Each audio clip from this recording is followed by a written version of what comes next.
السلام علیکم ورحمۃ اللہ وبرکاتہ۔ ہنستے مسکراتے پیارے پیارے ننھے منھے ساتھیوں، امید ہے آپ نے اپنے تمام کام مکمل کر لیے ہوں گے اور اب لحاف میں گھس کر کہانی کا انتظار کر رہے ہوں گے۔ ہماری آج کی کہانی کا عنوان ہے حسن کا کمرہ، اور اسے آپ کے لیے لکھا ہے وروا احسن نے۔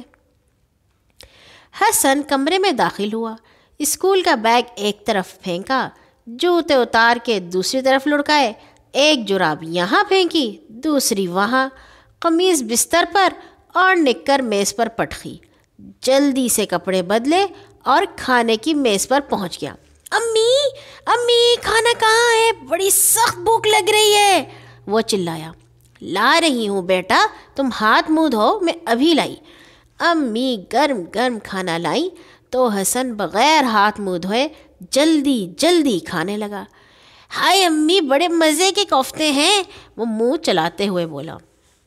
بیٹے آپ نے ہاتھ نہیں دھوئے، سارے دن کی گرد و غبار سے اٹے ہوئے ہاتھوں ہی سے کھانا شروع کر دیا۔ کتنی بار سمجھایا ہے، اس طرح جراثیم جسم میں چلے جاتے ہیں، تبھی تو اکثر آپ کے پیٹ میں درد ہوتا ہے، امی نے سمجھایا۔ لیکن حسن نے ایک کان سے سنا اور دوسرے سے نکال دیا۔ کھانا کھا کر وہ بغیر ہاتھ دھوئے کلی کیے کھیلنے چلا گیا۔ شام کو تھکا ہارا مٹی سے اٹا ہوا واپس آیا۔ امی نے کہا بھی کہ نہا کر کپڑے بدل لو، مگر وہ کون سا سننے والا تھا۔ بستہ کھول کر کتابیں نکالی، جلدی جلدی ہوم ورک کیا، پھر وہیں کتابیں کاپیاں چھوڑ کر کھانا کھانے چلا گیا اور سو گیا۔ صبح ہوئی تو گھر میں شور مچ گیا۔ حسن کی جرابیں نہیں مل رہی تھیں، اگر اپنی جگہ رکھی ہوتی تو ملتی، وہ تو اس نے کل نہ جانے کہاں اچھال دی تھی۔ بڑی مشکل سے ایک جراب میلے کپڑوں میں سے اور دوسری پھولوں کی کیاری سے ملی۔ الٹا سیدھا ناشتہ کر کے حسن اسکول چلا گیا۔ آج اسکول میں چیکنگ ڈے تھا۔ ماسٹر صاحب سب لڑکوں کے یونیفارم، ناخن اور دانت دیکھ رہے تھے۔ جب وہ حسن کے پاس پہنچے تو حیران رہ گئے۔ حسن، یہ آپ کا کیا حلیہ ہے؟ میلا یونیفارم، بغیر پالش کے جوتے، یہ ناخن دیکھے ہیں آپ نے اپنے؟ میل سے سیاہ ہو رہے ہیں اور منہ سے کس قدر بو آ رہی ہے۔ برش نہیں کرتے کیا؟ آپ کو اپنی صفائی اور صحت کا کچھ خیال نہیں؟ سب لڑکوں کے سامنے یہ کچھ سن کر حسن کو بڑی شرم آئی۔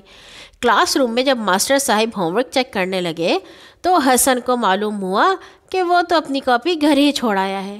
کل کام کرنے کے بعد اس نے لاپرواہی سے کاپی ایک طرف ڈال دی تھی اور اسے بستے میں نہیں رکھا تھا۔ اب کیا ہو سکتا تھا؟ ساری کلاس کے سامنے ماسٹر صاحب نے اسے سزا دی۔ حسن کو افسوس تو بہت ہوا، لیکن گھر پہنچنے تک وہ سب کچھ بھول چکا تھا اور اس نے ہمیشہ کی طرح چیزیں دائیں بائیں پھینکی اور کھیلنے چلا گیا۔ امی اس کے کمرے میں آئی تو کمرہ مچھلی بازار لگ رہا تھا۔ انہوں نے ہر چیز ٹھکانے پر رکھی۔ وہ کئی دفعہ حسن کو سمجھا چکی تھیں، مگر اس پر کچھ اثر ہی نہ ہوتا تھا۔ نہ وہ صفائی کا خیال رکھتا تھا اور نہ ترتیب کا۔ گھر واپس آ کر امی سے کچھ باتیں سن کر کھانا کھا کر وہ گہری نیند سو گیا۔ اچانک سے کھٹ پٹ کی آوازوں سے حسن کی آنکھ کھلی۔ اس نے دیکھا کہ اس کے بوٹ ٹپ ٹپ کرتے کھڑکی سے باہر جا رہے ہیں۔ ان کے پیچھے پیچھے اس کی کتابیں اور کپڑے بھی گویا اڑتے ہوئے جا رہے ہیں۔ یہ منظر دیکھ کر وہ بہت حیران ہوا اور چپکے چپکے ان کے پیچھے چلنے لگا۔ باہر باغیچے میں ایک عدالت لگی ہوئی تھی۔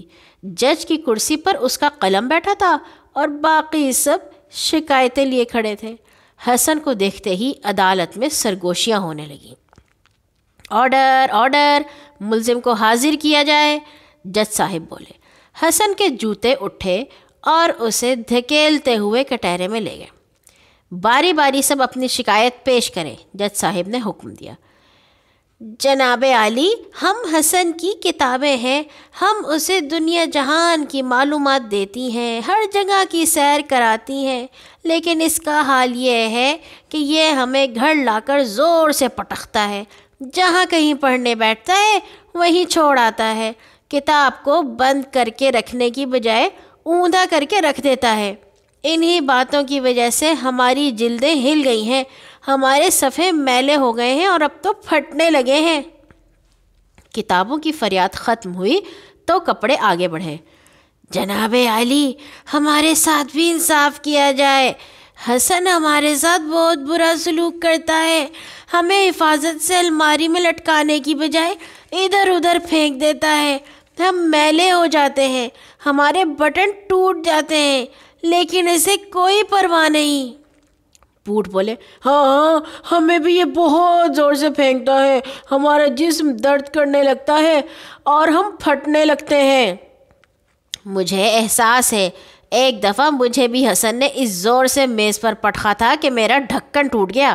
جج قلم بھی بول پڑا، رحم رحم عالی جاں، ہم پر رحم کیا جائے۔ یہ نئی آوازیں سن کر حسن چونک پڑا، اس کے ناخن شکایت لگا رہے تھے۔ جناب عالی، حسن مہینوں تک ہمیں تراشتا ہے اور نہ صاف کرتا ہے، ہم میں مٹی گھسی رہتی ہے جس سے ہم اتنے برے دکھائی دیتے ہیں۔ اور جناب ہمارا قصور، حسن کے دانت چلا اٹھے، حسن ہمیں صاف نہیں رکھتا جس کی وجہ سے ہم بیمار رہنے لگے ہیں، اور یہ دیکھیے جناب اب تو ہم نے ہلنا بھی شروع کر دیا ہے، کوئی دن جاتا ہے کہ ہم ٹوٹ جائیں گے۔ سب نے مل کر چلانا شروع کر دیا، ہمیں انصاف چاہیے، ہمیں انصاف چاہیے۔ آرڈر آرڈر، جج صاحب نے سب کو خاموش کرایا۔ آپ سب سے پورا انصاف ہوگا، اور اس کا تقاضا یہ ہے کہ مجرم نے جن جن چیزوں کی بے قدری کی ہے، جن کے ساتھ ظلم کیا ہے، وہ سب چیزیں اس سے چھین لی جائیں۔ جج صاحب نے فیصلہ سنایا۔ نہیں خدا را مجھ پر رحم کیجئے، حسن چلایا، اگر ہاتھ نہیں ہوں گے تو میں کام کیسے کروں گا؟ پاؤں نہ ہوئے تو چلوں گا کیسے؟ دانت نہ ہوئے تو کھانا کیسے کھاؤں گا؟ کپڑے نہ ہوئے تو گرمی سردی سے کیسے بچوں گا؟ کتابیں نہ ہوئی تو کہانیاں کہاں سے پڑھوں گا؟ قلم نہ ہوا تو لکھنا کیسے سیکھوں گا؟ خدا کے لیے مجھے ایک موقع تو دیجئے، میں سدھر جاؤں گا، خدا کے لیے مجھے ایک موقع دیجئے۔ حسن حسن، حسن نے گھبرا کر آنکھیں کھولی، دیکھا تو وہ بستر پر پڑا تھا اور اس کی امی اسے جگا رہی تھی۔ کیا ہوا حسن، کیوں چلا رہے ہو؟ اوہ تو وہ سب خواب تھا، حسن نے سوچا۔ کچھ نہیں امی۔ وہ جلدی سے بستر سے اٹھ گیا۔ چلو تیار ہو جاؤ، اسکول نہیں جانا؟ جلدی کرو، میں ناشتہ بنا رہی ہوں، جلدی آنا۔ امی تاکید کرتے ہوئے چلی گئی۔ شکر ہے خدا کا وہ سب خواب تھا، اس نے اپنے ہاتھ پیر ٹٹولتے ہوئے سوچا۔ پھر وہ جلدی سے باتھ روم میں گھس گیا، صابن سے اچھی طرح منہ ہاتھ دھویا، دانتوں کو صاف کیا، یونیفارم پہنا، اپنی کتابوں کو اکٹھا کیا اور احتیاط سے بستے میں رکھا۔ ارے، اس نے اپنے ہاتھ دیکھے، پھر ناخن تراش سے ناخن کاٹے۔ اب وہ اسکول جانے کے لیے تیار تھا۔ جب وہ ناشتے کی میز پر پہنچا تو اس کی امی حیران رہ گئی۔ شاید میری دعائیں قبول ہو گئی ہیں، انہوں نے خوش ہو کر سوچا۔ انہیں کیا پتا کہ رات حسن نے کیا دیکھا تھا خواب میں۔ اب تو حسن بہت ہی اچھا بچہ بن گیا ہے، خود بھی صاف ستھرا رہتا ہے، تمام چیزوں کو بھی صاف ستھرا اور قاعدے سے رکھتا ہے۔ اب وہ بیمار بھی نہیں ہوتا اور اس کی چیزیں گم بھی نہیں ہوتی، دل لگا کر پڑھتا ہے اور خوش رہتا ہے۔ اچھا بچوں، کل آئیں گے ایک اور نئی کہانی کے ساتھ۔ اللہ تعالی ہمیشہ آپ کو نیک اعمال کرنے کی توفیق عطا فرمائے۔ اللہ حافظ۔